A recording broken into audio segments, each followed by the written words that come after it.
보시겠습니다. 요한일서 1장 1절 태초부터 있는 생명의 말씀에 관하여는 우리가 들은 바요 눈으로 본 바요 자세히 보고 우리의 손으로 만진 바라 이 생명이 나타내신 바 된지라. 이 영원한 생명을 우리가 보았고 증언하여 너희에게 전하노니 이는 아버지와 함께 계시다가 우리에게 나타내신 바 된 이시니라. 자, 오늘서부터는 제3절로 해서 성도의 의로운 신앙생활이라고 하는 이런 그 내용으로 확인을 하게 됩니다. 요한 일서는 서신서임에도 불구하고 서신서의 형식을 취하지 않은 그러한 서신서예요. 특별한 그런 그 서신서의 내용인데, 지금 그 요한 일서의 기자는 요한복음, 또 요한 2서 3서, 또 요한 계시록의 저자인 요한입니다. 그래서 예수님과 이종 사촌 간의 이런 그 관계고, 뱃사람 출신이에요. 근데 뭐 뱃사람 출신이기 때문에 논리적이지 않다, 뭐 이런 그 이야기를 했다 하는데, 요한만큼 신비로운 그런 그 복음을 소개한 사람이 흔치는 않습니다. 그렇기 때문에 복음은 철저하게 성령의 감동에 의해서 되어진 것이지 세상에서 배웠던 일반 그 율법적 어떤 그 선생들에 의한 지도에 의해서 만들어지는 것이 아니다. 이런 그 내용을 우리가 한 번쯤은 상기를 해서 이 시대에 우리가 요한일서 쪽으로 가게 되면 특별히 성도의 의로운 신앙생활이라고 하는 장면으로 접어들기 때문에 상당히 난해합니다. 그리고 일반적으로 이때 요한이 편지를 쓴 때가 이제 모든 사도들은 다 순교를 당한 이후예요. 70년 그 우리 예루살렘의 그런 그 대박해가 있기 전에 이미 제자들은 순교를 다 당했고, 그 뒤로 한 20여 년 세월이 흘렀습니다.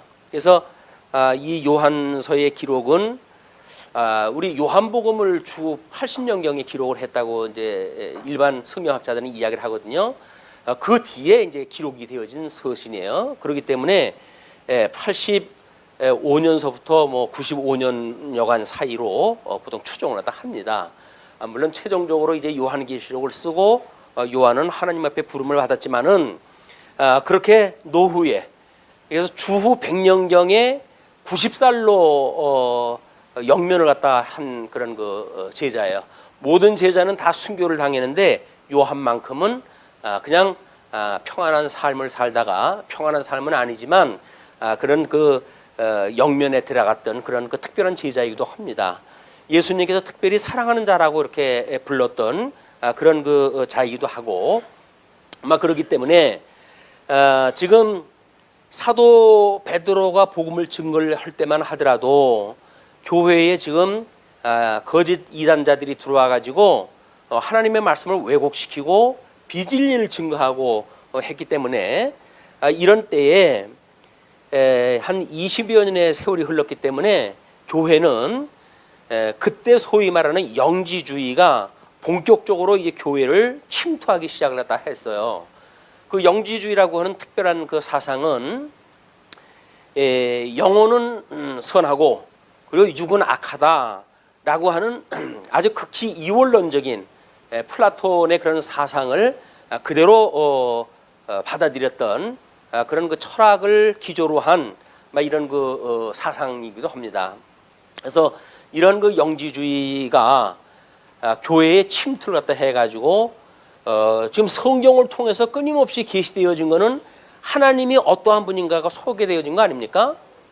그런데 그 성경에서 하나님이 어떠한 분인가가 소개되어졌음에도 불구하고 영지주의자들이 엉뚱하게 지금 그 성경에 계시되어져 있는 신론에 대한, 특별히 이때의 기독론이라고 하는 사실입니다. 그거를 왜곡시키고 있는 거예요. 예수님이 누구신가, 이런 그 복음이 전해져 가지고 예수님을 믿고 예수님으로 인해 가지고 정말 구원을 받은 백성들이 하나님을 경외하는 삶을 살던 교회에 이 이단 무리들이 침투함으로 해가지고 교회가 어지러워지기 시작하다 한 거예요. 이제 본격적으로. 그렇기 때문에 요한이 지금 그런 우리가 품이라고 하는 것으로 지금 그 제4장을 이야기를 하고 있죠. 제4장은 교회의 품위로 견인을 하신다 이렇게 이야기를 하고 있기 때문에 기독론 전반에 대한 것을 우리가 오해를 하게 되면 이 시대도 마찬가지예요. 그 복음을 우리가 제대로 이해하지 못하게 되면 이 이단 교설에 우리가 쉬 노출되어지고 미혹당하고 그러므로 해가지고 복음 본질을 우리가 놓치기 때문에 예수님을 믿는다 하면서도 멸망에 이르게 되어지는 이런 그 일들이 현재 교회도 만연하게 지금 이루어지고 있습니다. 그래서 성경에 계시되어진 하나님이 어떠한 분인가를 배우는 일이 중요한 것이지 우리가 어떤 이런 그 문화 잠시 잠깐 있다가 또 없어지고 변화무쌍한 우리들 생애 동안 경험한 문화, 기독교 문화라고 하는 그거는 뜬구름과 같기도 해요. 그래서 우리 조금 20, 30년 전에 믿음의 선배들이 보게 되면 아니 어떻게 기독교가 이렇게 됐을까 라고 할 정도의 이상한 그 교회가 되어지는 것도 이런 이단 무리들의 공격 때문에 그런 겁니다. 그렇기 때문에 성경이 지금 하나님에 대하여 어떠한 하나님으로 계시하시는가 라고 하는 내용을 꼭 붙들고 신앙생활하는 것은 무엇보다도 중요하다. 그런 맥락으로 봤을 때 우리가 사도신경을 예배 전마다 이제 고백을 하잖아요. 근데 그 내용이 결국은 신구약 성경에 대한 이야기예요. 우리 구약 성경을 통해 가지고는 우리 천지를 만드신 우리 하나님 아버지, 이제 이 하나님 이 아버지를 우리가 믿는다고 이렇게 고백을 갖다 하죠. 천지를 만드신 하나님 아버지. 그런데 이제 우리 본문을 보면 알겠지만 성부 하나님뿐만 아니라 여기에 말씀이 함께 계시다고 하는 태초에 이미 이 태초에 우리 말씀이 여기 함께 계시다고 그러거든요. 그 말씀은 곧 성자 하나님이기도 한데 이 성자 하나님이라고 한다면 이미 태초에 성부 하나님, 성자 하나님, 성령 하나님이 함께 계신 거예요. 그래서 이거를 삼위일체라고 우리가 이야기를 합니다. 이게 삼위일체 하나님. 이 삼위일체 하나님은 성부 하나님도 하나님이고 성령 하나님도 하나님이고 성자 하나님도 하나님이에요. 그러나 성부 하나님을 띄어서 볼 수가 없고 성자 하나님을 띄어서 볼 수가 없고 성령 하나님을 띄어서 볼 수가 없는 거예요. 이게 왜? 일체이기 때문에 그렇습니다. 일체이기 때문에. 그래서 이것이 사람들이 어떤 이성적으로 이해하기에는 아주 힘들고 어려운 신비에 가까운 그런 그 내용들이에요. 이 말씀을 우리가 어떻게 이제 이해하겠다 할 것인가는 성경을 끊임없이 우리가 묵상을 하고 공부를 갖다 하고 이렇게 했을 때 삼위일체 하나님에 대한 개념이 정리가 되어지기 때문에 이걸 단순히 논리적으로 뭐 말 한마디로 삼위일체가 뭡니까? 라고 하는 정답은 그렇게 중요하지 않습니다. 왜? 그걸 추구하는 사람들이 결국은 전부 이단자들에게 함몰되어지기 때문에 그래요. 그 내용이 무엇인가가 우리가 몸으로 배워가지고 익혀져야 되는데 그걸 몇 장 문장으로 해가지고 하니까 대적자들이 조금만 다른 말로 표현을 갖다 해보게 되면 긴가민가 해요. 우리가 알고 있는 문자 몇 개로 외웠던 것이 그것도 그 얘기인가 이걸 몰라요. 그냥 명제적으로 우리가 이렇게 성경 뭐 이렇게 어떤 그 교리적으로 몇 마디로 외우는 그런 그 내용들은 신앙생활에 도움이 안 됩니다. 그래서 우리가 끊임없이 이제 배운 공부와 익힌 공부라고 하는 것으로 지금 우리가 나눠가지고 지금 이 확인했다 해가고 있잖아요. 그냥 성경을 끊임없이 우리가 내용을 배우지요. 그러나 우리 삶을 통해서 익힌 공부를 통해 가지고 몸에가 배어야 돼 이게. 그래서 우리가 배웠던 것이 몸에 배어 가지고 이단 무리들이 공격을 다 해올 때 이론적으로도 우리가 그것이 감지가 되어지지만 몸으로도 그게 느껴져야 돼요. 이 느낌이 이상해요. 이런 걸로 느껴져야 되는 거예요. 이게 온 몸으로 이걸 우리가 이 전인격이라고 이렇게 이야기를 합니다. 전인격적 이렇게 이야기를 하잖아요. 그러니까 전 인격적이 인간도 영과 육을 갖다가 나눌 수가 없는 거예요. 우리 인간을 구성이 이분설로 해가지고 영과 육으로 우리가 지음을 받았다고 이야기를 하지요.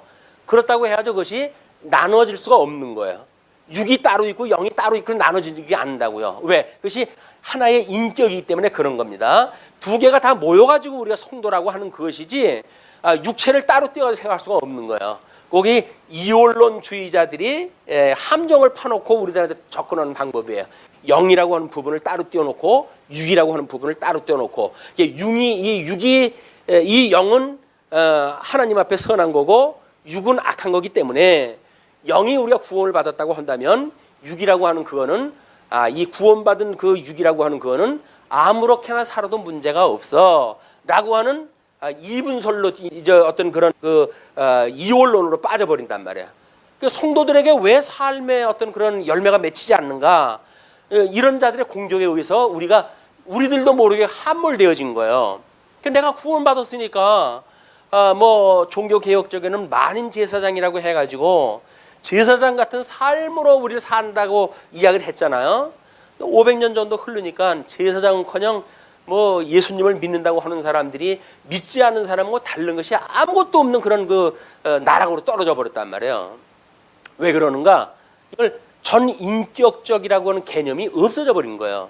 그리고 구원받았다고 하는 어떤 영적 부분만 붙들고 나는 구원받았어라고 이야기를 하니까 죽었던 나를 살리셨어라고 이야기를 딱 하니까 아직도 우리가 익힌 공부를 갖다 해야 될 이 부분들이 있고 이런 우리들의 육이라고 하는 하나님을 깨달아가게 하시기 위해서 육체에 남겨둔 성화시키기 위한 하나님의 그런 그 훈련 이런 그 과정들을 우리가 오해를 갖다 하게 되어지니까 신앙생활에 열매가 맺지 않는 거예요. 그리고 자기 혼자 구원받았다고 스스로 자기를 방패막이를 갖다 하고 이렇게 살아가니까 예수를 믿는데도 불구하고 예수 믿는 사람 표가 안 나는 겁니다. 예수 그리스도 형상을 닮아가지는 않는 거예요. 예수 그리스도 표대를 향해서 달려가고 싶은 마음도 없는 거예요. 왜? 그냥 구원받았다고 하면서 그냥 뭐 내가 살고 싶은 대로 살 수가 있는데 굳이 뭐 우리가 제한을 받고 훈련을 하고 경건의 훈련을 갖다 해가면서 살아갈 이유가 뭐가 있어요? 그러니까 결국은 예수님을 믿다가 엉뚱한 길로 빠져나가는 이런 이단 무리들에게 미혹당하는 자들이 지금도 만연해 있지만 요한이 편지를 쓸 적에도 마찬가지였어요. 그 상황이 2000년 동안 끊임없이 반복되어지는 일입니다. 이 문제가. 그렇기 때문에 이런 그 문제를 우리가 이제 요한서를 공부하니까 그 요한서를 공부할 때 확실하게 지금 짚고 넘어가야 그것이 되지 않겠는가 이제 이런 그 생각이 듭니다. 자, 우리는 그러면 신약 성경을 통해 가지고는 우리 하나님께서 언약을 하신 대로 우리는 이 언약하신 대로 우리 메시아를 보내주셨다고 그랬잖아요. 그리스도가. 그냥 그리스도가 와가지고 이 지상 사역을 하면서 이 지상 사역 하셨던 내용에 대하여 네 가지 성경을 통해 가지고 우리가 확인했다 했죠. 그래서 마태복음, 마가복음, 누가복음, 요한복음으로 우리가 이제 이 복음서를 갖다 묶었어요. 그러면 예수님이 지상 사역한 내용을 우리 마태, 마가, 누가, 요한으로 되어져 있는데 요거 네 가지를 통일을 해서 가만히 들여다 보니까 우리가 사도신경을 외웠던 것처럼 뭐라고 되어져 있어요? 이거는 우리 동정녀 마리아에게 나시고 이렇게 이야기를 해요. 그리고 우리 본디오 빌라도에게 고난을 받으시고 고난에 대한 문제가 나오죠. 십자가에 못 박혀 죽으시고 그리고 사흘 만에 부활하사라고 하는 이 내용이 전체의 내용이에요. 그래서 내용이 이렇게 되다가 보니까 사람들은 요 마태복음서부터 누가복음까지는 뭐 비슷하게 그냥 역사 사실을 중심으로 썼으니까 요거를 보는 관점이 같다라고 해가지고 공관복음이라고 이렇게 이야기를 했어요. 공관복음. 그런데 요한복음만 특별하게 이 관점이 다른 거예요. 공관복음과 다르게 그 요한복음이 기록이 되어진 거예요. 그래서 그냥 구약 성경에 우리 이제 그 언약되어진 이스라엘 국가가 결국은 우리 다윗으로 해가지고 통일 왕국이 만들어지고 분국이 되어지고 그리고 바벨론의 포로로 끌려갔다가 그리고 다시 돌아온 내용이 구약 성경대로 이루신 역사적 통시적인 역사란 말이에요, 이게. 근데 통시적인 역사가 이 내용이 중심이라고 한다면 이제 우리는 이걸 형식적인 내용이죠. 형식적인 내용으로 해가지고는 이런 그 내용으로 기록이 되어져 있는 거 아니에요?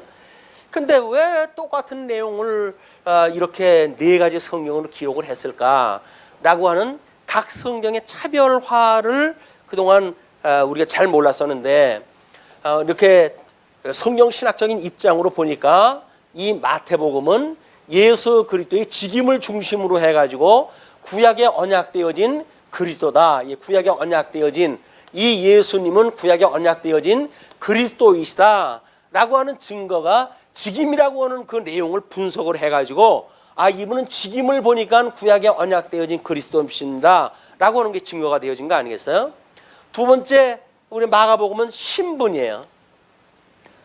우리 그 예수님이 구약에 언약되어진 걸 보니까 기름 부음 받은 자는 끊임없이 하나님 앞에 부름을 받아가지고 낮아지고 그러나 하나님께서 그를 다시 높이심으로 해가지고 메시아의 사역을 감당했던 것이 구약 성경에서 확인되어진 내용이거든요.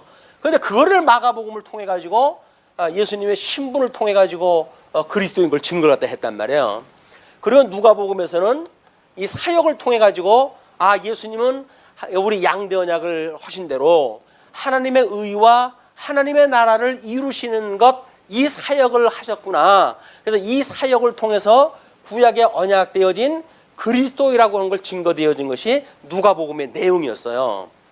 그리고 요한복음의 그 내용이 이 공간복음하고는 다르게 뭔가 했는데 내용을 가만히 우리가 보니까 이것이 품위, 우리 이 품위를 통해 가지고 예수가 그리스도라고 하는 걸 증거를 갖다 했단 말이야.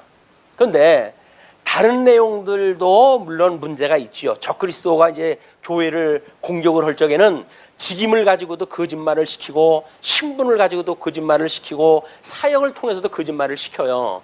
근데 이 품이라고 하는 내용을 보니까 우리 삼위일체에서도 이야기를 했지만 예수님이 신성을 가지시고 또 인성을 가지신 우리 이분을 하나님이라고 우리 예수님이라고 이야기를 한단 말이에요. 예수님은 참 하나님이고 참 인간이에요. 근데 이거는 나눌 수가 없는 거예요. 근데 이 신성과 인성을 동시에 가지고 있는 이 하나의 인격을 가지고 이 하나의 예수 그리스도라고 하는 인격체 안에 두 가지의 이성이 들어가 있단 말이에요. 이 두 가지의 이성을 가지고 계신 분이다. 이거를 품이라고 이렇게 이야기를 했어요. 예수 그리스도의 품이 그거는 신성과 인성이라고 하는 두 품위를 가지고 있는데 이건 나누어질 수가 없는 거예요. 요즘 이제 우리가 어떤 관상기도라든가 뭐 이런 교회의 신비주의가 뚫고 들어와가지고 성도들을 미혹하고 하는 그런 그 내용 중에 보통은 뭐 인도의 이제 그 신비로운 어떤 그런 문화를 끌어들여다가 유체 이탈이라고 하는 그런 그 어떤 그 기도 방식을 이제 도입도 하고 그래요. 그래서 우리 영혼이 기도를 갖다 하는 동안에 우리 영혼은 떠나가지고 우리가 뭔가 원하는 데 가가지고 그쪽의 걸 전부 볼 수가 있다는 거예요. 이렇게 영혼과 육체가 분리가 되어진다는 이야기거든요. 그건 철저히 이단 논리입니다. 우리의 인격은 나누어지게 되면 그건 이미 죽은 거예요. 그런데 살아있는데도 불구하고 우리 영혼이 육체를 떠나가지고 다른 데를 돌아다닐 수가 있다? 그 이야기는 이 지금 영지주의라고 하는 자들이 만들어 놓은 교설에 우리가 미혹당하는 거란 말이야. 그러니까 기독교 문화라고 하는 것이 아무런 구별 없이 그냥 뭐 신비롭고 좋다라고 해가지고 우리가 거기에 기웃거리게 되면 신비로운 거니까. 이스라엘 백성들이 가나안 땅에 들어갔을 때 자기네들이 모르던 문화가 있잖아요. 자기네들이 보고 살던 여자와 다른 여자들이 있잖아요. 그냥 이 사람들이 호기심을 갖는 거예요. 여자들 보니까 예쁘네 라고 해가지고 이방 여자하고 결혼하지 말라고 그랬더니 그냥 골라가지고 이방 여자들하고 이제 결혼을 갖다 하거나 이런 문제가 만들어지는 게 뭐냐면 호기심이에요. 호기심. 성경에서 하지 말라고 하는 그거는 위험하기 때문에 하지 말라는 이야기인데 하지 말라고 하니까 궁금증이 더 생겨. 왜 하지 말라고 그랬지? 이렇게 예쁜데 왜 결혼하지 말라고 그랬지? 진눈을 통해 가지고 보니까 하나님의 이 뜻, 하나님께서 지금 선하신 이 뜻과는 상관없이 인간이 가지고 있는 이 뜻을 가지고 성경을 보고 해석을 하다 보니까 이 성경이 하나님의 뜻을 갖다 알게 되어지는 것이 아니라 자기 뜻을 관철하는 도구가 돼버린단 말이에요. 그러니까 이거는 철벽 방어가 되죠. 왜? 성경이 방패막이가 되어지니까. 그냥 자기도 속고 있는지도 모르고 여기 이제 매몰되어지는 거예요. 그런데 자, 이렇게 이제 복음서를 통해서 언약한 대로 우리 이제 예수님은 승천하다 하셨죠. 승천하시고 보좌 이제 우편에 앉아 계시다가 우자 그리고 우리 저기로부터 심판을 갖다 하러 오신다고 이렇게 이야기를 했어요. 베드로 후서까지 우리 공부한 것이 심판을 갖다 하러 오신다고 하는 내용을 확인했다 한 겁니다. 그런데 지금 이 서신서를 또 크게 네 가지로 이제 보니까 물론 이제 요한계시록을 통해 가지고는 뭐 통시적으로 이걸 우리가 전부 확인했다 했어요. 그래서 성령이 오시게 되면 성령이 예수님이 승천하시기 전에 약속을 갖다 하신 대로 보혜사 성령을 보내주신다고 했으니까 그 성령이 오시는 그 성령을 우리가 믿사오며 또 공교회와 그러죠. 이 성령을 믿고 공교회와 그리고 성도의 교통과 그리고 우리의 죄를 사해 주실 것과 그리고 우리가 다시 몸이 부활할 것과 그리고 심판에서 우리가 영원히 생명을 주실 것을 믿습니다 라고 하는 걸 예배 시간 전마다 고백을 한단 말이에요. 그러면 성령이 오셔가지고 하는 일을 주제별로 나누는 것이 이 문제예요. 이 문제인데 오늘 우리 이 서신서 이제 이 내용을 네 가지로 크게 보게 되면 로마서로부터 우리 갈라디아서까지 여기가 결국은 주님께서 이건 천상에서 하시는 사역이라고 그랬어요. 이게 지상 사역이라고 한다면 우리 우자에 있는 여기 계시는 우리 주님께서 천상에서 어떤 일을 갖다 하시는가를 소개를 갖다 하시는데 이 사역을 가지고 주님의 몸된 교회를 주님께서 끝까지 견인하신다고 하는 걸 증거했단 말이에요. 그리고 이제 에베소로부터 해가지고 데살로니가 후서까지 우리 주님께서 신분을 가지고 교회의 신분을 가지고 우리 주님께서 끝까지 견인하신다고 하는 걸 증거했던 내용이라고 그랬어요. 그 다음에 우리가 이제 디모데 전서로부터 해가지고 빌레몬서까지 이 내용이 우리가 여기서 이 신분, 이 직임, 천상에서 당신의 사람들을 불러가지고 각양 직임을 주어가지고 주님의 몸된 교회를 견인하신다라고 하는 내용을 공부를 했단 말이에요. 오늘 이제 주보에 나와져 있는 대로 제4장이 뭐냐면 교회의 품위로예요. 이 품위. 이것이 우리 이제 히브리서로부터 해가지고 유다서까지의 내용입니다.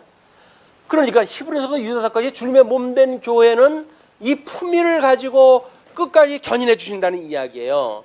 그러니까는 서신서에서 말하고 했던 이 품위의 개념을 모르게 되면 주님의 몸된 교회의 품위를 우리가 모르게 되어지고 이 품위를 모르게 되면 주님의 몸된 교회의 생활 여기서 사죄하고 부활하고 교제를 나누고 라고 하는 영적 생활에 대한 이 의미를 모르게 되어진단 말이에요.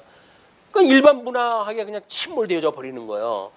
교회의 품이라고 하는 것은 여전히 우리 죽었던 영을 살리셨던 이런 신령한 이런 그 교회인가 하면 아직은 우리가 전투교회라든지 눈에 보이는 가시적인 교회라든지 이런 걸로 해가지고 이런 교회가 두 가지로 볼 수가 있는 거거든요. 이게 승리교회라고 한다면 이건 전투교회, 또 이게 신령한 교회라고 한다면 이게 육적으로 보이는 교회, 이게 비가시적인 교회라고 한다면 이건 가시적인 교회라고 구분되어지는 거거든요. 이 두 가지 개념을 모르게 되면 우리는 이쪽에 빠져가지고 그게 교회의 단줄로 알게 되어진단 말이에요. 그러나 우리가 어떻게 주님께서 천상에 하나님의 뜻이 하늘에서 이루어진 것처럼 이 땅에서 이루시는가에 대한 이것을 동시적으로 이해하는 것이 품위, 교회의 품위를 가지고 주님께서 끝까지 붙들고 가신다고 하는 의미란 말이에요. 자, 우리 주보에다가 그 영지주의와 구원파 교리라고 하는 걸 제가 소개를 갖다 해드렸어요. 미국에 있는 어떤 그 목사님이 연구를 갖다 해가지고 발표한 내용을 이제 줄여가지고 소개를 갖다 해드린 것인데 이분들이 하는 그 이야기가 구원파가 우리를 갖다 뭐라고 물어보죠? 구원 받으셨습니까? 라고 우리한테 물어봐요. 그러면 구원이라고 하는 것이 우리가 우리 예수님을 믿는 우리들이 이렇게 영과 육이라고 하는 이런 그 인체의 구조를 가지고 이분서를 가지고 있단 말이에요. 이 이분서를 가지고 있는데 죽었던 영이 살아났어요. 그렇다고 해가지고는 이 사람들이 우리를 뭐라고 물어봐요? 이제 우리가 이 마음이 여기에 있어요. 자, 그런데 당신은 구원 받았습니까? 물어봐요. 네, 구원 받았는데요. 언제 받으셨습니까? 그건 잘 모르겠는데요. 아니, 육신이 난 생일도 알면서 영으로 해가지고 살아난 생일을 몰라요? 당신은 가짜군요. 라고 이야기를 또 한단 말이에요. 가슴이 털컹하죠. 난 구원받은 사람이 분명한데 저 사람이 나한테 물어보니까 대답을 못해요. 난 구원을 그럼 못 받았나? 그러면 당신은 가짜입니다. 구원을 받았다고 한다면 깨달음이 있어야 난 구원받았어 라고 하는 깨달음이 없다고 한다면 당신은 구원받은 게 아니에요 라고 이야기를 해가지고 깨달음을 강조했다 해요. 그게 바로 우리 익힌 공부는 무시를 갖다 하고 배운 공부 영적으로 우리가 어떻게 되어졌는가에 포커스를 맞춰가지고 이렇게 하면 구원받았다는 거예요. 영지주의의 특징이 이 영은 선하고 육은 악하다고 그러지 않았어요. 그래서 여기에 이 나타나는 양상이 있어요. 양상이 철저하게 금욕주의를 가는 사람들이 있어요. 왜냐면 이건 악하니까 잘 길을 들여가지고 이걸 착하게 살아야 돼요. 또 하나는 이거는 어차피 더러운 거기 때문에 이거를 가지고 논하지 말자라고 하는 철저하게 쾌락 중심으로 생각하는 사람들이 있어요. 그러니까 우리 사도행전에서 사도 바울이 고린도에서 이제 두 부류의 철학자를 만나잖아요. 하나는 금욕주의, 하나는 쾌락주의. 철학은 두 가지밖에 없어요. 묶어놓고 보면 인간이라고 하는 거는 금욕을 추구하는가 쾌락을 추구하는가의 내용이거든요. 이걸 가지고 이제 이야기를 하는데, 자, 영으로 구원을 받았으니까 당신들의 이 육이라고 하는 거는 더 이상 죄에 대해 영향을 받지는 않습니다. 그러니까 여러분들은 여기서 우리의 죄를 사하여 주시고라고 하는 기도 같은 건 하면 안 돼요. 우리한테 이렇게 이야기를 하는 거야. 주기도를 왜 합니까? 아니, 우리가 다 구원받은 사람들 아닌가요? 근데 왜 우리가 우리에게 죄진 자를 사하여 준 것처럼 우리 죄를 사하여 주옵시고 우리를 시험에 들게 하지 마옵시고 우리를 악에서 구하여 주옵소서라고 하는 기도를 왜 합니까? 당신들 구원 못 받았나요? 라고 이야기도 한단 말이에요. 그러니까 우리 인격이 나누어질 수가 없는 거예요. 인격이라고 하는 성도의 인격이라는 건 나누어질 수가 없는 거예요. 그건 믿음의 분량은 다를지언정 이것을 나누어 놓고 영은 구원받았기 때문에 육은 더 이상 우리가 영향을 받지 않는다라고 하는 그런 그 이야기는 철저하게 영지주의적인 그런 그 이론을 가지고 지금 이 교리를 만들어낸 거란 말이에요. 막 이런 것이 한국 교회에 들어와 가지고 뭐 이제 세월호라든지 뭐 이런 거대한 사건이 있었고 이제 이렇게 되어졌는데 그때 이분들의 그 주장이 그겁니다. 뭐 오대양 사건도 마찬가지고 그러죠. 그분들이 이거에 대한 건 별로 없다는 거예요. 상관이 없다는 거예요. 그리고 기도 같은 거 아니 하나님께 다 이제 정해놓고 다 이제 이루어진 건데 기도가 뭐 필요가 있습니까? 라고 이야기를 다 하게 되어져요. 뭐 우리도 한때 그런 뭐 오해의 어떤 신앙생활을 했는지 몰라요. 근데 왜 우리는 쉬지 말고 기도하라고 그럴까요? 성경에는 왜 쉬지 말고 기도하라고 그럴까요? 근데 우리는 기도한다고 이루어지나? 그러면 그걸 우리가 논리를 모르게 되면 그럼 이루어지려고 기도를 또 하냐? 내 뜻 이루려고 기도하냐? 하나님의 뜻이 이 땅에서 이루어지길 기도하는 거지? 라고 하는 어떤 반대의 개념을 가지고 있어야 그렇게 공격해오는 자들을 막아낼 수가 있잖아요. 근데 아유 맨날 기도하기 힘드는데 기도 안 해도 된다고? 혹 빠지죠. 그렇게 편한 걸 괜히 고생만 했네 라고 아주 신앙생활을 마치 잘못한 것처럼 오해를 또 한단 말이에요. 그 쉬운 길로 가자. 기도 안 해도 된다고 그러는데 굳이 기도를 왜 하냐 라고 해서 그쪽으로 빠져버리는 거예요. 세 번째 이제 소개되어진 그런 그 내용입니다. 두 번째 건 뭡니까? 거듭나면 완전한 의인 되고 육체로 범하는 죄는 죄가 아니라고 하는 그런 그 견해가 있게 되어지니까 모든 어떤 덕성 문제에 문제가 생기는 거예요. 이게. 근데 성경은 어디에서도 육이라고 하는 것을 마음대로 굴리게끔 만들어 놓지는 않습니다. 물론 우리 육이라고 하는 것은 가치 중립적이라고 그랬죠. 성령의 도구로 쓰임을 받게 되면 선한 열매를 맺고 악한 영의 영향을 받게 되면 나쁜 열매를 맺는 거예요. 육체 자체가 나쁘거나 뭐 육체 이 흙으로 되어진 이 저주받은 몸이라고 해가지고 육체 흙덩어리 자체가 문제가 있는 게 아니잖아요. 이거를 주장하는 권세가 무엇인가가 문제지. 이런 권세의 문제를 우리가 약화시키고 이런 문제로 접근을 하게 되면 신앙생활은 쉽게 해도 돼.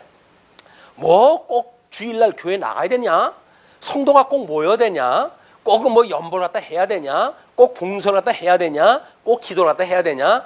이라는 문제로 되어지는 거예요. 그 사업장에서 우리가 주의 이 사업을 위해 가서 사업들을 하는데 사업을 하는 사람들이 의논하고 뭔가 논의하고 라고 하는 것이 기도고 그것이 하나님의 사업이다. 이렇게 돼버리고 마는 거예요. 그래가지고 결국은 봉사에 포커스가 맞춰져 가지고 그 봉사가 결국은 무슨 봉사입니까? 교주의 주머니를 갖다 채워주는 사업이 확장되어지는 거예요. 그걸 자기네들은 주의 사업이라고 이야기를 하는 거예요. 주의 사업이 그래 돈이 없어가지고 주의 사업을 그런 식으로 합니까? 주의 사업은 그런 거 하는 거 아니에요. 주님의 몸된 교회는 말씀이 전승되어지고 보수되어진 걸 지키는 것이 주님의 몸된 교회의 일이다. 이걸 놓치게 되면 아니 됩니다. 아니 되는 거예요. 예수를 믿는다고 하면서도 이것이 정리가 안 되어지니까 백날을 믿어도 이걸 하나 쳐서 복종시키는 훈련이 안 되는 거예요. 그래 놓고는 뭐 우리가 하나님 앞에 구원받았는데 뭐 다 그럴 수 있는 거지. 물론 그럴 수 있죠. 믿음이 어리다고 한다면. 근데 나이가 커서도 그 얘기가 또 하게 되면 아니 나이 50대 가지고 돈 벌고 돈 벌 생각은 안 하고 그래 놓고는 아버지한테 돈 안 준다고 해가지고 칼 뒤밀어 밀고 이건 막장 인생 아닙니까? 세상 사는 사람들도 그렇게 안 되는 건데 하나님을 믿는다고 하면서 10년 믿고 20년 믿었는데도 불구하고 맨날 뭐 그냥 뭐 하나님이 구원시켜줬는데 내 이 몸덩어리야 이까짓 흙인데 무슨 게 대수냐라고 해가지고 죄를 짓는 걸 우습게 여긴다는 이야기는 이 영지주의라고 하는 함정에 빠졌기 때문에 그렇다. 지금 요한서에서 이제 유다서까지 영지주의자에 대한 그 공격에 대한 그 방어의 내용이기 때문에 이거를 우리가 이거 배우지 않으면 물론 이제 사도행전에서 또 우리가 뭐 이제 그 영지주의에 대한 걸 또 이제 취급을 하고 그러지만 직접적으로 교회에 편지를 주어 가지고 왜 어떤 이 이단의 그런 그 공격을 경계하고 있는가라고 하는 걸 우리가 이 시간에 공부를 하다 할 필요가 있다. 그런데 그러니까 이 품이라고 하는 건 잘 들어보지도 않던 이야기 아닙니까? 이것도 하나님의 이 품격이 하나의 인격 안에 신성의 품격과 인성의 품격이라고 하는 게 두 개가 있다는 이야기예요. 우리 삼위일체 되신 하나님 예수 그리스도 이분이 하나의 위격 안에 두 가지의 품이 있다. 성품이 신의 성품과 인간의 성품 두 가지가 포함되어졌다고 해서 품이라고 우리가 이렇게 이야기를 한 거예요. 그러니까 주님의 몸된 교회도 결국은 이걸 가지고 시켜하는 거예요. 구원받았다고 해가지고 아예 뭐 우리 주님이 당신의 형상을 닮아가게 하실 터인데 그리고 우리 베드로 후서를 공부할 때 뭐라 그랬어요? 우리 주님께서 우리에게 신령한 그런 그 신비로운 능력을 주었다 그러냐? 신비한 능력으로 뭘 줬다고 그럽니까? 생명과 모든 경건을 갖다 주셨다고 그러지 않았어요? 생명과 경건을 주셨다고 이렇게 이야기를 했어요. 왜? 우리 주님께서 이 생명과 경건을 주셔야 우리 이 육으로 해가지고 불타가지고 없어질 육에 거하지 아니하고 영원히 멸하지 아니하는 하나님의 이 생명의 기업에 참여케 하기 위해서 우리에게 이 생명과 경건을 신비로운 능력으로 주셨다고 그런단 말이에요. 우리가 믿음으로 사는 사람들인데 우리는 신비로운 능력을 받았어 라고 하는 거는 두 품위를 가졌을 때에 영으로 해가지고는 생명, 영원한 생명을 우리가 누리고 사는 삶이지만 비록 육신을 가지고 살아가는 이 삶에 있어서는 여전히 경건의 훈련을 하도록 되어져 있다. 그러니까 너희들은 이 덕을 세우며 살라고 그러지 않았어요? 이 믿음 위에 여기다가 덕을 더해라. 그 이야기 아니었어요? 그런데 이 덕은 인간의 생각을 가지고 있는 인간 뜻대로의 덕이면 안 된다. 성경이 말하고 있는 지혜가 무엇인지 이 덕이라고 하는 거는 철저하게 지혜의 근거를 갖다 해야 되는 거야. 하나님이 뭐라고 말했는지 그거에 이 덕이 기준을 갖다 해야지, 인간이 말하고 있는 윤리 또는 이런 그 도덕 이런 걸 기반으로 해가지고 예수를 믿으면 이렇게 살아야 돼요, 저렇게 살아야 돼요 라고 하는 일반 윤리적인 기독교가 아니라고 한 걸 이야기를 했단 말이에요. 왜? 이거는 하나님의 선하신 뜻이 무엇인가를 따르는 덕이를 되기 때문에 그런 거거든요. 근데 이 지혜라는 걸 보게 되면 성경의 내용들을 보게 되면 전부 일편 이렇게 되어져 있지 않습니까? 신앙생활을 3개월 한 사람도 같은 성경을 보고 30년 한 사람도 똑같은 성경을 보내요. 그럼 성경에 명제적으로 지어진 것을 이걸 다 그냥 똑같이 지켜야 됩니까? 어린 자도 그다음에 성숙한 자도 똑같은 성경 구절을 가지고 이걸 갖다 지켜야 되는가요? 아니잖아요. 그러니까 이 지혜에다가 뭘 더하라고 그러는 거예요. 결국은 이런 그 지혜는 믿음의 분량을 따라서 다르니 너희들은 이거에다가 절제를 더해라. 믿음이 어린 자에게 강제로 내가 이렇게 사니까 너도 이렇게 살아 라고 하는 어떤 윤리 도덕적인 걸 갖다 입력을 시켜가는 게 아니에요. 신앙생활은 강단에서 이렇게 사세요 저렇게 사세요 라고 하는 것 때문에 살아가는 게 아니라니까요. 이 하나님에 대한 지식을 우리가 깨닫게 보게 되면, 아니 우리가 하나님이 우리 아버지라고 믿어지잖아요. 구원받았으면 그 아버지가 우리 아버지 아닙니까? 그러면 세상의 아들도 그런데 항차 천지를 만드시는 아버지 하나님이 우리의 아버지라고 그러면서 그 아버지 다 안고 싶은 마음이 없습니까? 그거 다 안고 싶은 마음이 없으면 가짜예요. 어떻게 우리 아버지를 다 안고 싶은 마음이 없냐고요. 더군다나 우리를 위해 가지고 예수 그리스도를 십자가를 보내 가지고 십자가에 못 박아 죽는 그 환경을 통해 가지고 하나님의 크나큰 사랑을 확증을 시켜줬는데, 그런데도 불구하고 이건 하나님 좋아가지고 구원시켜줬지 내가 언제 구원시켜달라고 했습니까? 라고 만약에 이야기를 한다면 그건 막가자는 이야기죠. 그건 막장 인생인 거예요. 막장 인생. 은혜를 모르는, 은혜를 배웠다고 하더라도 싸구려 은혜를 가지고 나는 구원받았기 때문에 이 세상 내 이제 뜻을 펴기 위해 삽니다 라고 말한다는 이야기는 전부 쓰레기 복음으로 우리가 전부 이 쓰레기 매립장에 가야 되는 일이라고요. 우리는 그래도 그게 아니잖아요. 적어도 우리가 이 경건의 훈련을 갖다 해가는 사람들인데 어떻게 싸구려 복음으로 우리가 버릴 수가 있습니까? 우리는 이 절제되어진 이런 거 믿음을 가지고, 절제되어진 거 이것도 믿게 되면 어린아이들이 자랄 때 왜 그렇게 한 번 가르쳐주면 잊어버리는지, 이렇게 하는 것이 예쁜 일이겠지, 엄마는 이런 걸 좋아해 라고 이야기했는데도 불구하고 이 어린애는 뭐라 그래요? 엄마 좋아하는 거지 나 좋아하는 거야? 왜 엄마만 좋아해? 내 좋은 거는 왜 안 해줘? 라고 하는 걸로 해가지고 끊임없이 도전을 갖다 해오는 거야. 아이들이 어떡해요?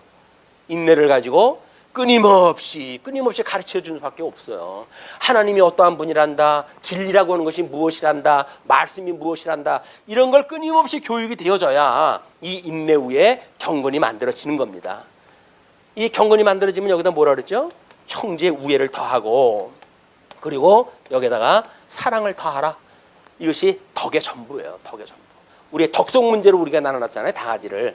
영성과 지성과 심성과 감성과 덕성이라고 하는 다섯 가지의 우리 인격을 나눠놨잖아요. 물론 사전적으로 마음을 중심으로 나누는 거는 지정의라고 하는 세 가지를 가지고 인격을 이야기를 하지요. 그러나 신앙적으로 영을 언급하는 우리들은, 영을 모르는 사람들은 지덕체라고 하는 세 가지 부분밖에 나눌 수가 없지만, 우리는 성경을 통해서 영이라고 하는 그 부분이 있으니까 이런 그 영성과 지성과 심성과 감성과 덕성이라고 하는 다섯 가지 부분으로 우리가 인격을 나눠 놓은 거예요. 이거는 어떤 것도 따로 떨어질 수가 없는 거예요. 우리 육신을 입고 이 세상을 살아가는 한 우리는 이걸 동시적으로 지금 이루고 살아가는 거란 말이에요. 근데 영은 구원받았기 때문에 이거는 괜찮아. 또는 내가 구원을 받았는데 신비주의적인 어떤 현상을 내가 경험하지 않으면 이거 영이 살아난 것이 아니야 라고 해가지고 신비주의에 빠져가지고 쇤라쇤라 이상한 소리를 갖다 하고 이렇게 하는 것이 아니란 말이에요. 하나님이 이렇게 성경을 통해서 너는 내 사랑하는 아들이라고 우리를 불러주셨는데 뭘 확인이 더 할 것이 있습니까? 방언을 안 하면 우리 아버지가 아버지라고 안 믿어집니까? 그럼 가짜니까 그렇죠. 성경 통해서 우리 아버지가 아버지라고 믿어지는 거 아니에요? 예수님이 우리 구속주라고 믿어지지 않습니까? 그 더 이상의 표적이라든지 이런 것들 필요가 없다니까요. 악한 세대가 표적을 구하는 거예요. 하나님이 없다고 하니까 뭔가 표적적인 걸 가지고 붙들고야 그러니까 내가 구원받았나 이렇게 이야기를 한단 말이에요. 우리는 성경이 계시되어진 말씀만 가지고도 충분히 우리를 피 흘려 십자가에 못 박아 죽으셨던 그 예수 그리스도 이분을 보내주셨던 우리 하나님, 너희에 대한 그런 하나님의 사랑을 십자가상에서 확증하였노라. 이러냐 확증하였다. 아니 하나님께서 확증하신 사랑인데 뭘 가지고 붙들고 우리가 구원받았다고 해가지고 날 스스로 속이고 위로받고 이러면서 살아갈 이유가 뭐가 있느냔 말이에요. 성령이 계시되어진 하나님을 아는 일 매우 중요하다. 근데 이것을 기반으로 해서 이런 걸 기반으로 해가지고 이걸 확인을 갖다 해 들어가야 되는 거기 때문에 오늘 조금 이제 그 서론 부분이 길었어요. 그러나 본론에서 이야기가 이걸 가지고 설명이 돼야 되기 때문에 불가피하게 이걸 설명하다 한 겁니다. 이게 없으면 그냥 성경 뭐 10절밖에 없어요. 그거 읽고 또 옛날 하던 대로 또 살아버리지. 왜? 내용이 뭔지를 모르니까, 개념이 뭔지를 모르니까 또 자기 존대로 빠져가서 살아가게 되어지니까 지금 역사적 배경이 뭐냐, 성경적인 근거는 뭐냐라고 하는 걸 전제로 해가지고 지금 요한 1서 1장을 확인하다 해 들어가는 겁니다. 자, 그러면 요한 1서 내용은 특별히 연합된 지체라고 그랬어요. 연합된 지체, 그 이야기는 뭐예요? 우리들의 인격도 마찬가지지만 예수님을 믿는 성도들로 연합되어졌다는 것은 예수님과 우리를 띄워놓고 생각할 수가 있다는 거예요, 없다는 거예요?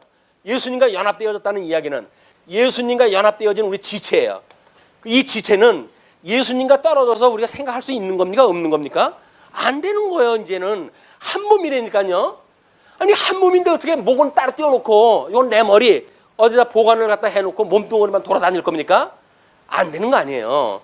그러니까 연합되어져 있는 성도라고 하는 그 이야기는 예수님과 뗄래야 뗄 수 없는 이미 관계가 만들어진 그걸 지금 이야기하는 겁니다. 그러니까 그리스도와 연합된 지체라고 하는 것이 요한 1서의 주제인데 그 중에 1장서부터 2장 17절까지의 내용이 생명의 말씀에 의한 사귐에 대한 이야기예요. 사귐, 이 교제라는 말이에요. 교제. 자, 예수 그리스도, 이 생명 대신 예수 그리스도와 우리가 한 몸을 이뤄서 교회가 됐잖아요.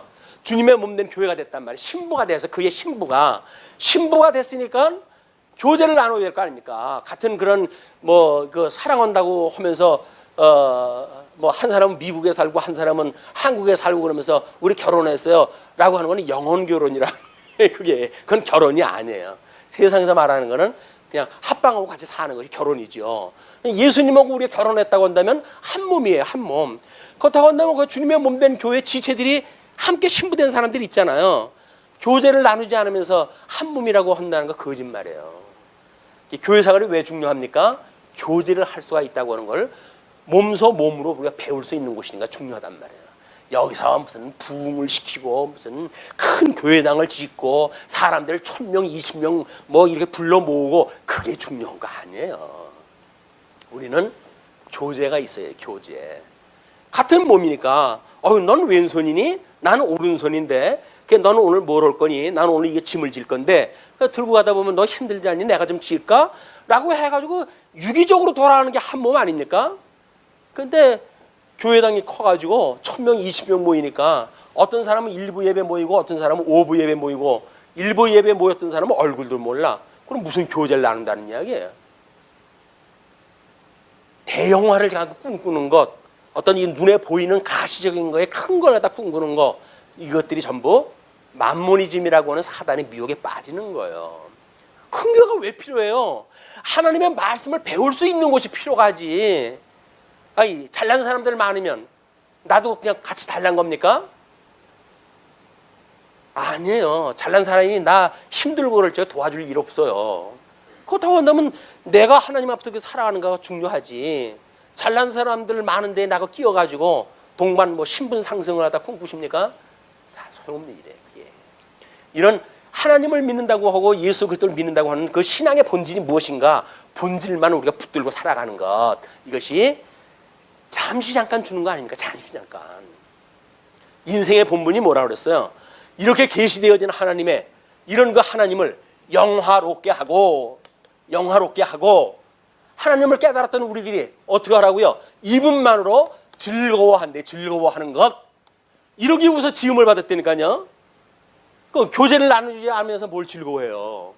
교제를 나눠야, 예수님하고 우리가 교제를 나눠야, 아이고 주님 어떻게 나 같은 이 죄인을 갖다 용서를 갖다 하시기 위해 십자가에 못 박아 죽으셨습니까? 너무나 그 은혜에 감동이 됩니다 라고 하는 어떤 교제가 이루어지지 않겠어요? 그래야 그분만으로 당신은 나의 신랑이고 나는 당신의 정결한 신부예요. 그러면 당신이 비록 지금 아버지 집에 가가지고 나가 거할 집을 준비하고 있지만 언젠가 때가 되면 나를 데리러 올 텐데 잠시 그때를 갖다 못 참아가지고 딴짓을 해? 그럼 예수님이 와가지고 넌 정결한 신부하니까 넌 내 쪽 아니야. 버릴 거 아니겠어요. 정결한 신부면 신부답게 우리 주님 오시는 날을 갖다 사모하고 기다려야지. 주님이 이제나 저제나 언제 오실까? 오늘 저녁이라도 오면은 나를 모른다 하면 어쩔까 해가지고 깨끗이 몸을 갖다 눈이 끊임없이 우리 주님께서 나를 얼마나 정결케 했는지에 대한 이걸 묵상하고 상고하고, 그래 주님이 오시는 날 우리가 기쁜 마음으로 해가지고 들림을 받고 갈 거 아닙니까? 근데 주님이 조금만 좀 더 있다가 오세요. 내가 할 일 많습니다. 이렇게 말한다고 한다면 그건 사모하는 신랑이 아니죠. 전략 결혼 때문에 마지못해서 하는 결혼이니까 어쩔 수 없이 뭐 이왕 전략적으로 하는 건데 굳이 일찍 할 거 뭐 있냐. 사업 성공할 때까지 기다렸다가 나중에 하든지. 사업 성공 안 되면 그럼 안 하면 되지. 이게 전략적인 거란 말이에요. 이 하나님의 이 말씀을 우리가 계시적으로 이해하는가 또는 기능적으로 이해해야 되는가. 우리 교회 이상이 뭡니까? 예, 계시의 영광을 배우고 익히는 교회 아닙니까? 하나님의 이 계시의 영광 끊임없이 이걸 배우는 거예요. 뭘 여기서 도토리 키재기를 갖다 해가면서 이러고 저러고 해가지고 신경 쓰고 이러고 살아갑니까? 이게 아니다. 주님의 몸 된 교회라는 건. 자, 이제 그래서 1장에서는 빛이신 하나님을 소개하는 거예요. 왜?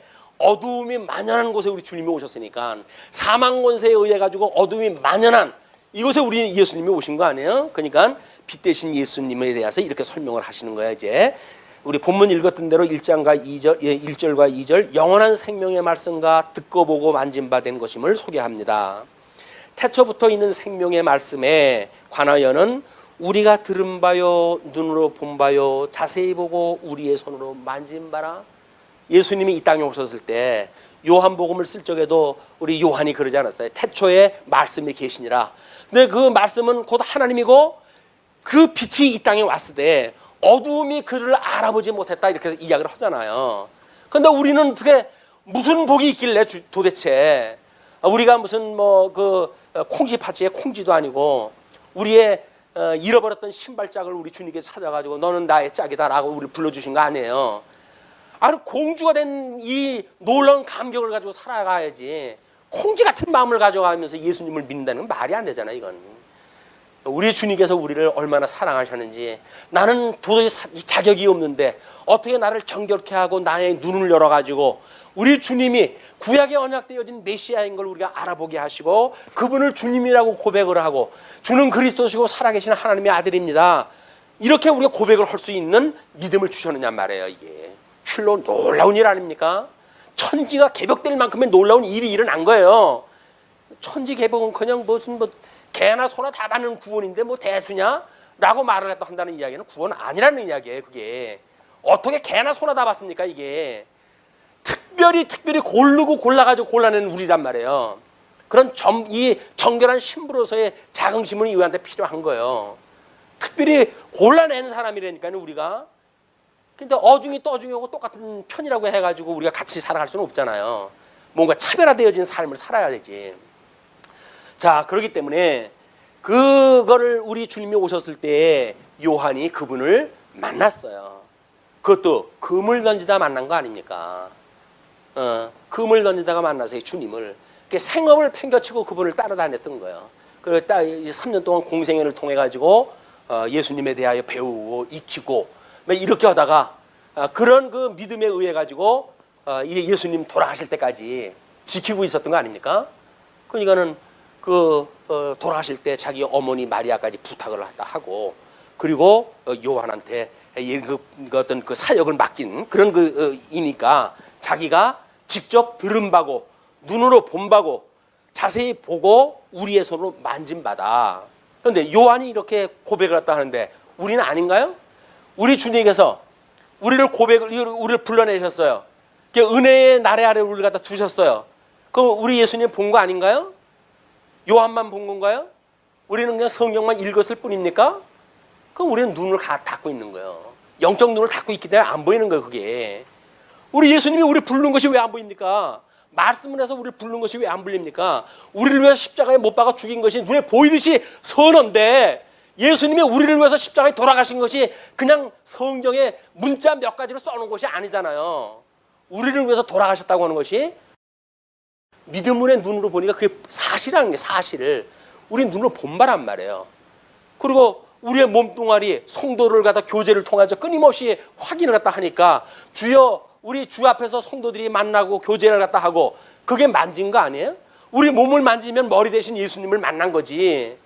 나는 몸만 만졌지 예수님 안 만졌어요. 그 얘기는 떨어져 있다는 거예요. 예수님하고 떨어져 있는 거예요. 우리 한 몸이라고 한다면 성도들에게 살갑게 한 것이 누구한테 살갑게 한 거예요? 주님한테 살갑게 한 거지. 그게 안 믿어지니까 예수님을 믿는다고 하면서도 여전히 칼 꽂고 후욕을 갖다 하고 시기하고 미워하고 질투하고 이러면서 우리가 삶을 산단 말이에요. 그건 예수 믿는 게 아니에요.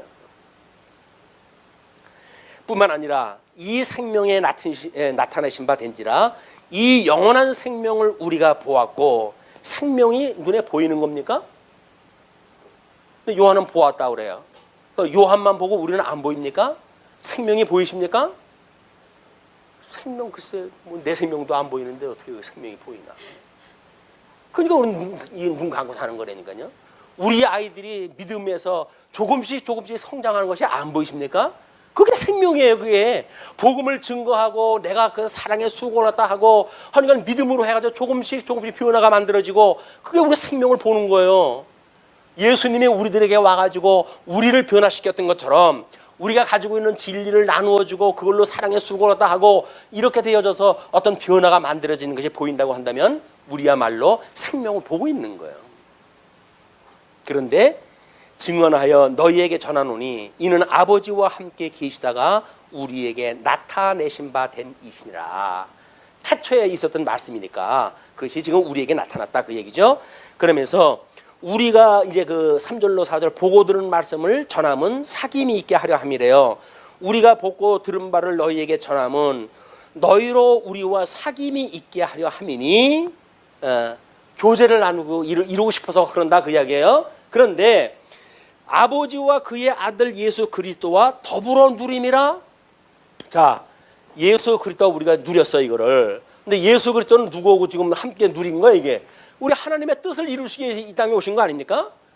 그건 하나님의 뜻을 이 땅에서 이루시니까 주님께서 십자가에 돌아가신다고 해가지고 그분이 에이 괜히 재수없게 내가 걸려가지고 십자가에 못 박아 죽임을 당하네 라고 이분이 돌아가셨겠냔 말이에요.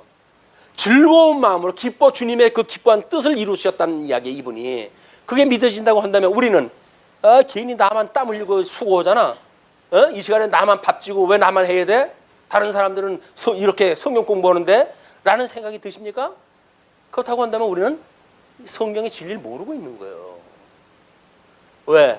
예수님이 십자가 하나님의 뜻을 이루시기에 이 땅에 와가지고 성경대로 죽으시고 성경대로 살아나셨어요. 이게 믿어진다고 한다면 우리는 마찬가지죠. 우리 예수님을 믿는 우리들도 예수님과 더불어서 그냥 즐거운 교제가 나누어지는 거예요. 그것이 하나님 이분 한 분만으로 즐거워하는 것이 인생의 본분이란 말이에요. 예수님을 믿는다고 하면서 뭐 새로운 생명을 가졌다고 하면서 즐거워하질 않아. 세상 왕 짜증이야. 신경질 만나. 왜 되는 것도 없고 뭐 다른 사람만큼 신분도 별반 그렇고 아이 뭐 이렇게 살아야 되나? 라는 생각이 듭니까? 그럼 예수 안 믿는 거예요. 우리는 그냥 예수님 믿는다고 하는 그 사건 하나만 가지고도 이미 우리는 즐거움에 들어간 사람들이에요. 즐거워할 수밖에 없어요. 왜? 그분하고 한 몸이니까. 어떻게 머리 대신 주님은 즐거워하는데 우리는 딴짓을 하겠어요? 아니지. 우리 주님께 즐거워하는 것이 인생의 본분이다. 그리고 5절로 6절 보고 들은 말씀의 내용은 하나님은 빛이라고 이야기를 합니다. 자, 우리가 그에게서 듣고 너희에게 전하는 소식은 이것이니 곧 하나님은 빛이시라. 그에게는 어둠이 조금도 없으시다는 것이라. 왜? 이 사람들은 이 육은 나쁘고 육은 악하고 이 영은 선하다고 하는 걸 가지고 있으니까 예수님은 이런 분이 아니다는 이야기를 하는 거예요. 왜? 하나님은 어둠과 빛이 일반이신 분이라고 성경에서 말하고 있기 때문에 하나님에게 어둠이 없다라고 하는 그 이야기를 그렇게 확대 해석으로 하면 안 돼요. 요 개념이 아니라는 걸 지금 이야기를 하는 겁니다. 자, 그러면서 조금도 없으시다는 것이니라. 만일 우리가 하나님과 사귐이 있다 하고 그리고 어둠에 행하면 거짓말을 하고 진리를 행하지 아니함이거니와. 좀 부담가죠? 부담가죠? 아니 예수를 믿는다고 그러면서 우리가 이 어둠에 행했던 일이 한두 가지래야지. 보는 사람 없는 데서 우리가 얼마나 많은 눈을 흘겼고 얼마나 많은 손가락질을 갖다 해댔고 이런 것이 우리들인데, 그러면 이 진리를 행하지 아니함이거니와 우리가 거짓말을 하고 있었구나, 거짓 것에 속았구나, 그 얘기 아닙니까? 그가 그 빛 가운데 계신 것 같이 우리도 빛 가운데 행하면 우리가 서로 사귐이 있고 그 아들 예수의 피가 우리를 모든 죄에서 깨끗하게 하실 것이요. 자, 어두움이 만연한 가운데 빛 대신 예수님이 오셨어요. 그렇다고 한다면 이 빛 대신 예수님 안에서 제자들이 부름을 받았을 때는 예수님과 함께 동행을 했던 거 아니에요? 그럼 그들이 어디에 거했을까요? 빛 가운데 거했던 거예요. 근데 빛 가운데 거했는데 예수님을 저주하고 베드로가 그 짝을 납니까? 왜 그랬을까요? 빛 가운데 계셨던 그리스도의 사역 가운데 그냥 일부일 뿐이란 말이에요. 그래야 성령이 오신 뒤에 이제 그 성령의 감동을 받고, 야, 나의 이 육체는 정말 한계가 있는 인간이었었는데 주님께서 성령을 보내주셔가지고 능력을 갖다 주시니까 목숨을 내대고 이 복음을 위해서 내가 살 수 있게 하시는 거로구나, 이걸 깨닫게 하시기 위한 전제들이란 말이에요. 그게 그렇게 되어지니까 그 이야기죠. 깨끗게 하실 것이요. 만일 우리가 죄가 없다고 말하면 스스로 속이고 또 진리가 우리 속에 있지 아니할 것이요. 이 의미를 잘못 해석을 해가지고 육신에 처해져 있는 우리는 죄가 없어, 이제는 하나님께서 우리를 의롭다고 해주셨기 때문에 우리는 죄가 없는 사람들이야 라고 말하는 사람들은 진리 자체를 믿지 않은 사람들이라, 그 이야기예요. 구원파, 구원의 구자는 모르는 사람들이에요. 아니에요. 죄가 없다고 하는 사람들은 거짓말하는 거예요. 비리 가운데 있는 거란 말이에요. 그런데 그 10절까지 빛 가운데 거하면 사귐이 있고 깨끗게 하실 것이라고 이야기를 하지 않습니까? 뭐라 그래요?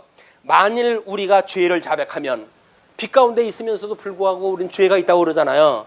사도 바울이 그래서 그러지 않았어요? 오호라 공고한 자로다, 누가 나를 이 사망에서 몸에서 건져내랴 라고 하는 그런 애통함이 있어야 된단 말이에요. 예수를 믿으면서 우리가 어쩔 수 없이 이런 죄를 질 수가 있으니까 그게 당연하다고 이렇게 막가파로 나가는 것이 아니라, 아유 주님 오늘 하루를 돌아보니 여전히 부족한 접니다 라고 하는 자기 죄의 고백이 있을 때 주님께서 어떻게 하신다고요?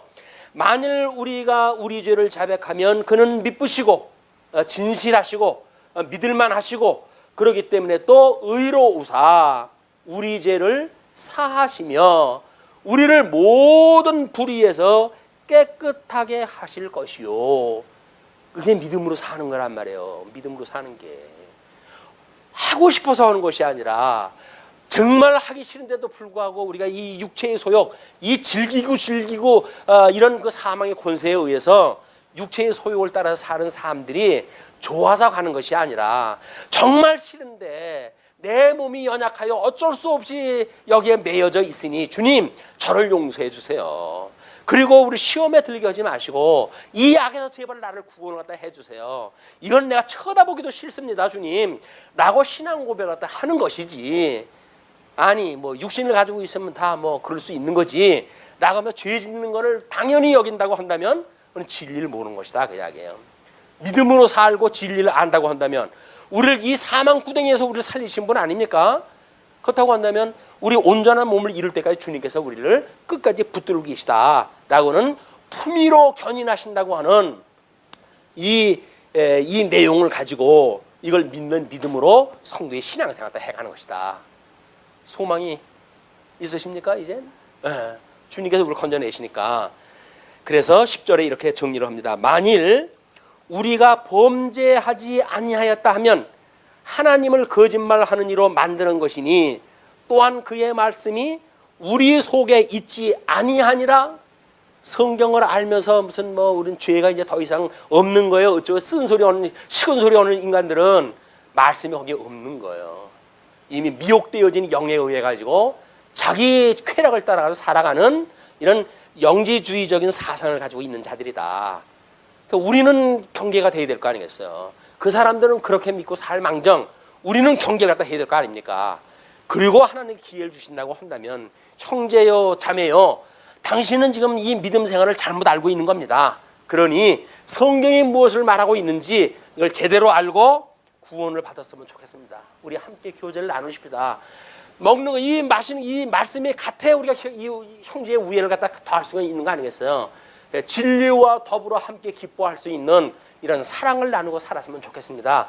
라고 하는 관계를 가지고 우리가 이 남은 인생 정말 행복하고 하나님 앞에 즐거운 삶이 되어졌으면 좋겠다.